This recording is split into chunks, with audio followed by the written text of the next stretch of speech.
I'd like to say about three things in that about 3 minutes' time. This is, I think, my 34th or 35th graduation in higher education. 12 of them have been at Augsburg, and this year has been entirely different.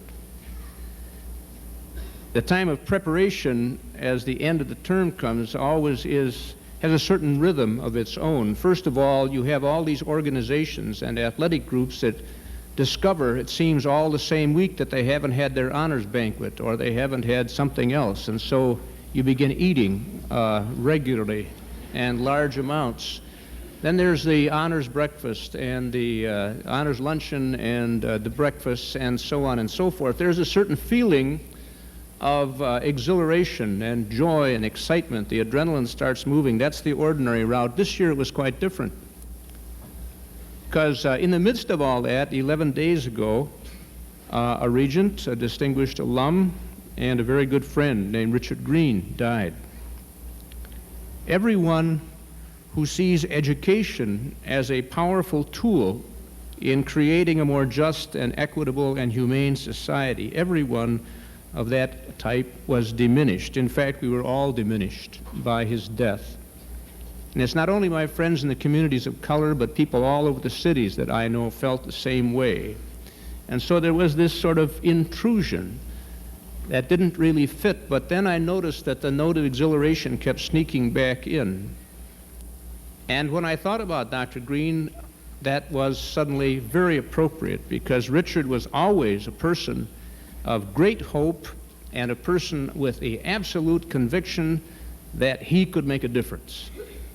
And wherever he was, he did make a difference.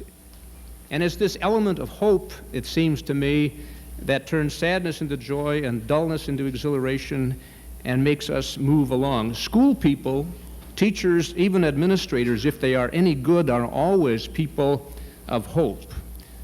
They hope that students will walk through a door that has been opened just a crack by the teacher and the student. They hope always that their students are going to move on far beyond their teachers, and a college is in the business of hope and possibilities.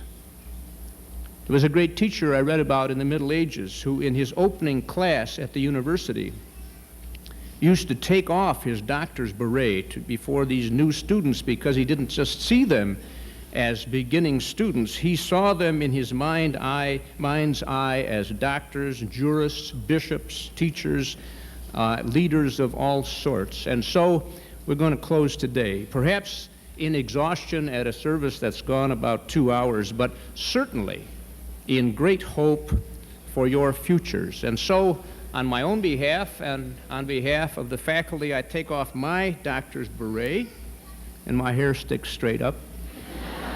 I take off my beret in thanks for your efforts, but even more in absolute deference to all that you are going to do and all that you are going to be. We'll stand for the closing hymn.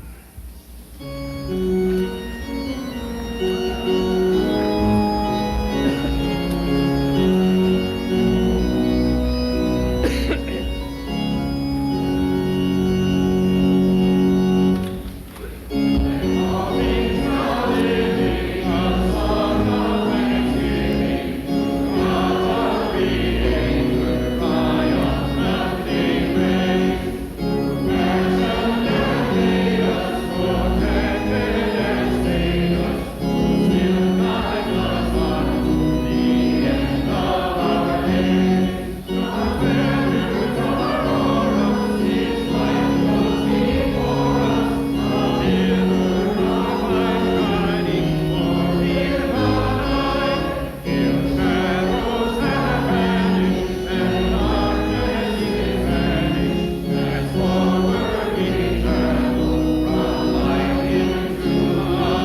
Following the benediction, we ask the crowd to be seated so that you can watch the company recess, and then you are invited to Murphy Square and the quad to greet the graduates. Receive the benediction. Now let us depart in peace, committed to sharing joyfully the resources of our lives with the human family. And may the Lord bless us and keep us. May the Lord's face shine on us and be gracious to us. May the Lord lift the light of countenance upon us and give us a peace that passes all understanding. Amen.